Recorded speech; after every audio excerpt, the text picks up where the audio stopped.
ప్రజా TV Telugu news. ఎంతో మంది కూడా అక్కడ అక్క చెల్లెమ్మలు అన్నదమ్ములందరూ కూడా ఇబ్బందికరంగా ఉంటే చాలా మంది దాతలు కూడా వచ్చి వాళ్ళకి సహాయ సహకారాలు అందించి వారు బాగుండాలనే మంచి ఉద్దేశంతో సహాయ సహకారాలు అందించడం కూడా జరిగింది.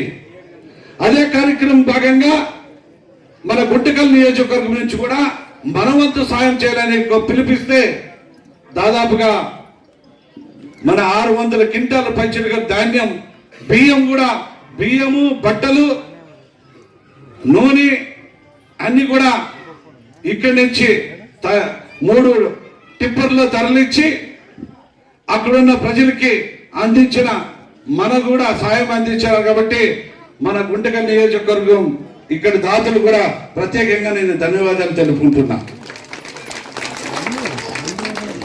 ఇలాంటి కార్యక్రమాలు ఇంకా ఎన్నో ఉన్నాయి.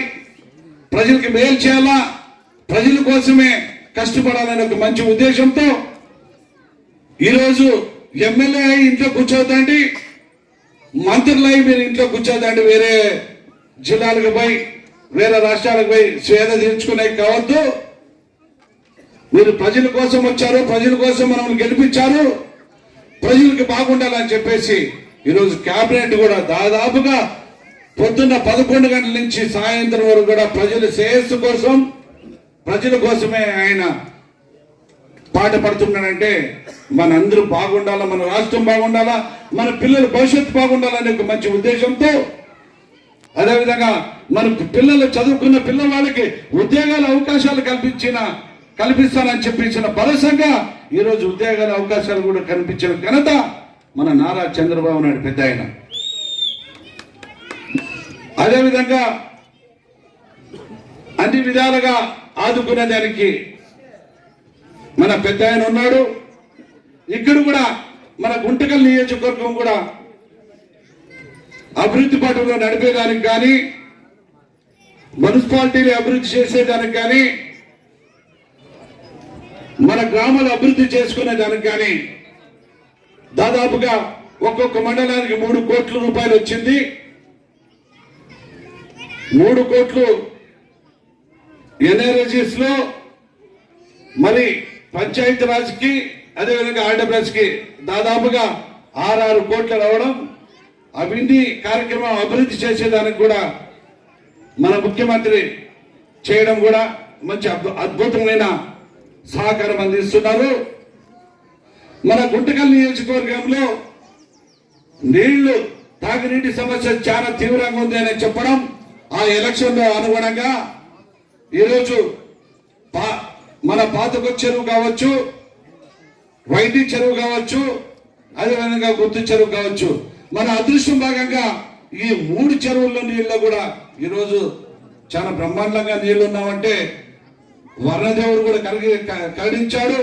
అదేవిధంగా ప్రజలు కూడా అక్కడక్కడ నీళ్లు లేని సమస్య ఉంటే ఖచ్చితంగా బోర్ల ద్వారా సప్లై చేసి బోర్లు కూడా రీఛార్జ్ అవుతున్నాయి.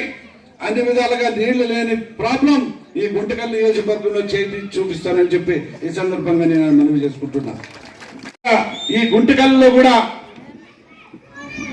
కొన్ని రోడ్లు కానీ, కొన్ని బ్రిడ్జీలు కానీ, కసాపురం బ్రిడ్జి కావచ్చు, అదేవిధంగా బళ్ళారి గేట్ కావచ్చు, అదేవిధంగా ధర్మవరం గేట్ కావచ్చు, అలాంటి గేట్లని మరమ్మతులు చేసి వెడల్పు చేసి ప్రజలకి మంచి అవకాశం ఉంచేటట్ల అభివృద్ధి కూడా త్వరలోనే అభివృద్ధి చేస్తామని చెప్పి సందర్భంగా మనవి చేసుకుంటున్నా. అదేవిధంగా ఈ గ్రామంలో ఏ సమస్యలు రాకున్నట్ల అన్ని విధాలుగా ఆదుకునే దానికి కూడా నేను ఎప్పుడు మీకు అండగా ఉంటా. మీరందరూ కూడా బాగుండాలనే ఒక మంచి ఉద్దేశంతో మనందరం ఒక కుటుంబ సభ్యులం, మనందరం కలిసిమెలిసి జీవించడం జరుగుతుంది. కాబట్టి మీరందరూ కూడా మన ప్రభుత్వానికి, మన నారా చంద్రబాబు నాయుడు పెద్ద ఆయనకి, కేంద్రంలో నరేంద్ర మోడీ పెద్ద ఆయనకి, అదేవిధంగా మనకి సాయం అందించిన పవన్ కళ్యాణ్ అన్న గారికి అందరూ కూడా మనం ధన్యవాదాలు తెలుపుకుంటున్నాం. 100 రోజుల్లోనే ఇన్ని కార్యక్రమాలు చేసి ప్రజల కోసం కష్టపడుతున్నాం. కాబట్టి ఇంకా చాలా ఉన్నాయి. చెప్పిన విధంగా అన్ని విధాలుగా ఆదుకునేదానికి మన ప్రభుత్వం ఎప్పుడు ఉంటుందని చెప్పేసి ఈ సందర్భంగా మనవి చేసుకుంటూ ఇక్కడికి వచ్చిన ప్రతి అక్క చెల్లెమ్మలకి అన్నదమ్ములకి అందరూ కూడా తెలుగుదేశం కుటుంబ సభ్యులందరికీ పేరు పేరున హృదయపూర్వక ధన్యవాదాలు తెలుపుకుంటూ సెలవు తీసుకుంటాం.